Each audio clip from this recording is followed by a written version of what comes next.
Hey future changemakers! Welcome back to We.R.Wira Skills Building and Clarification Workshop series.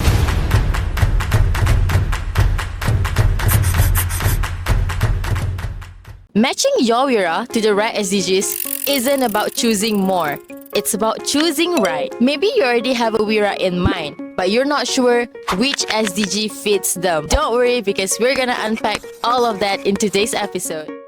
Okie dokie, now that you already know where to find your Wira, I'm guessing right now you're thinking how to match your Wira's initiative to the right SDGs. Don't worry, because I promise you connecting your Wira's initiative to an SDG is actually very doable if you know the right techniques. So there are two ways to go about it. The first option is for those who are still brainstorming your Wira initiative, meaning you have no idea who to approach or what kind of Wira you want to approach. So what you can do is that you start with the SDGs. You go through the targets and let them guide you. Find a goal that speaks to you and use it as the starting point to find your Wira. So SDG first, Wira later. Alright, the second option is for those who already have a Wira initiative, a Wira cause, or a Wira idea. So basically, you already know who you want to approach and what kind of Wira you want to work with. So you can do the reverse instead. Do your homework about your Wira and see what kind of impact they are already making. And then only you explore the SDGs to see which one fits the best and reflects your Wira initiative the most. So in this case, Wira first, SDG later. Oh, and don't forget 1 to 2 maximum of SDGs, okay?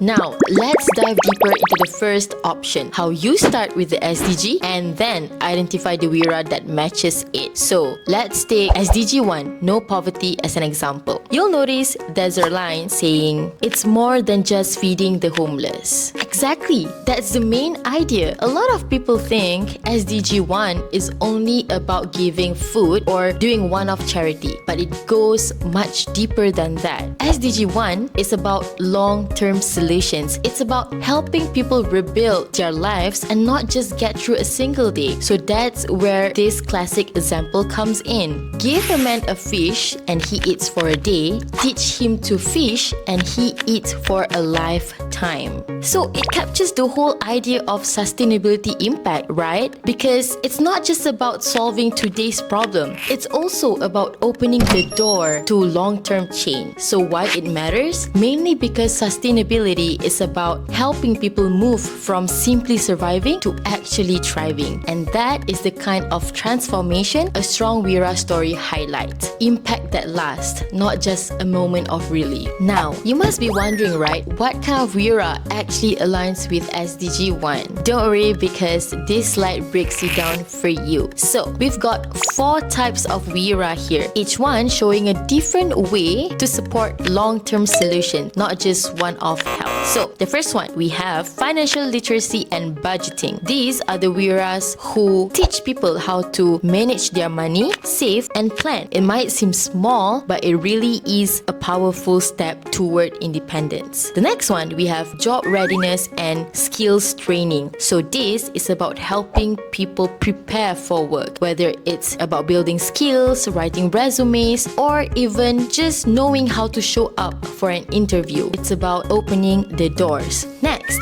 safe shelter and transitional housing. These Wiras create safe spaces, but with a plan, not just with a roof, but a pathway to stability. And finally, long-term support system. These are the ones who connect people with ongoing help, not just one-time aid, but support that continues to grow. Okay, another example to help you see the bigger picture. SDG 11, sustainable cities and communities. Honestly, me myself, when I first heard about this SDG, I really thought it's about houses and buildings only. But it's more than just that. You know, the more you look at it and the more you read about it, the clearer it becomes. SDG 11 is about the quality of life in a community. So you know how every place has things that are working very well and then there are areas that need improvement?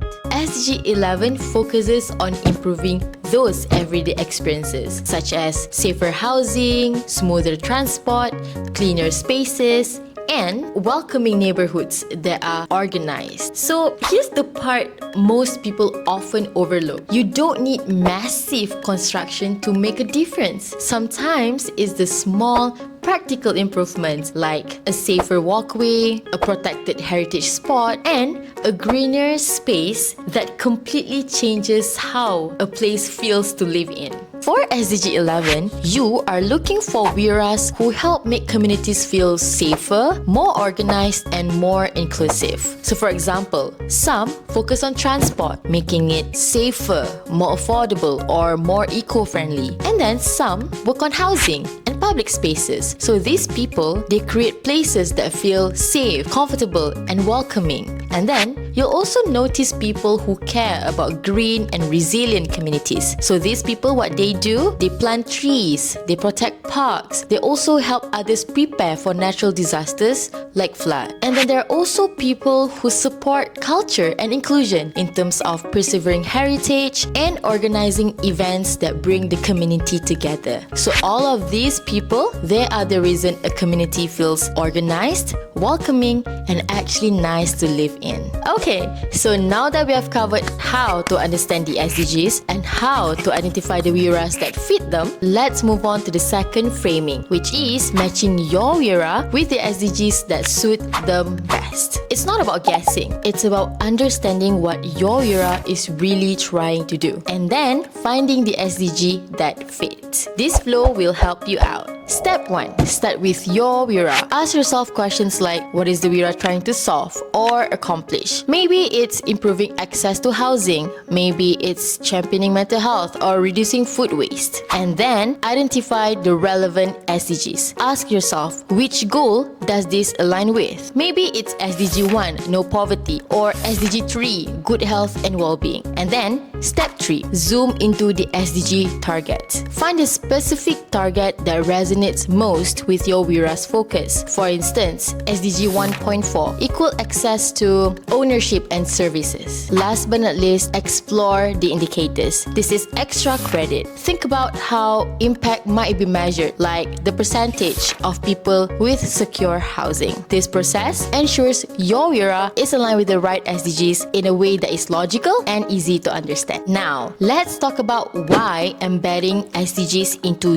your WeRWira story matters. When your story is linked to real-world problems, global goals, and actual data, it becomes more than just a nice project. It becomes purpose-driven advocacy. So, why does that matter, Betty? Because the first one, it adds credibility. People can see your story is grounded in real issues, not just some ideas and vibes. And then, it clarifies purpose. Your WeRWira's actions are clearly linked to specific SDG targets. Next, it inspires action. Real action. Audiences can see how local change makers and unsung heroes are solving global problems. Last but not least, it strengthens advocacy. Your message becomes more relevant to policymakers, funders, and change makers. So, when you embed SDGs into your WeRWira story, you're not just explaining what happened, you're also showing why it matters and how it fits into something bigger.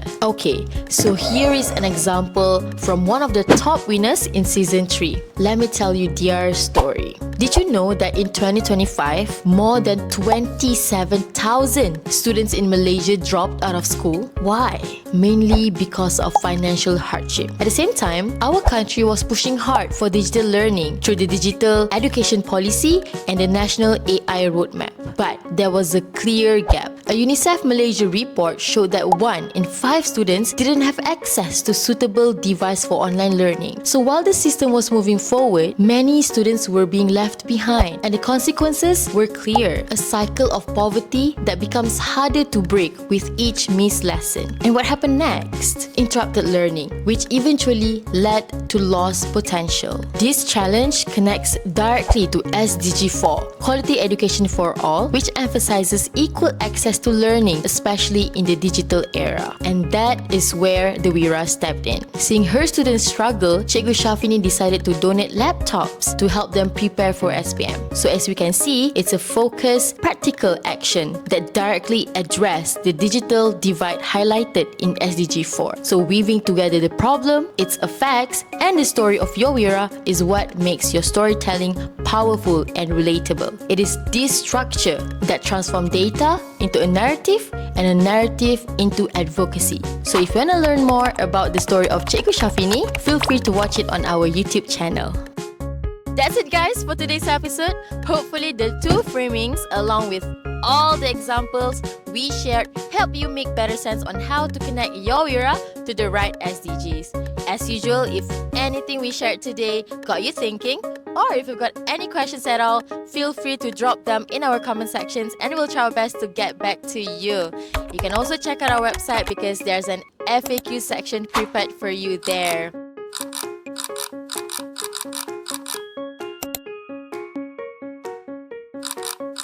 We've still got a lot more to unpack in the next episode, so stay tuned and remember, direct the story, make an impact.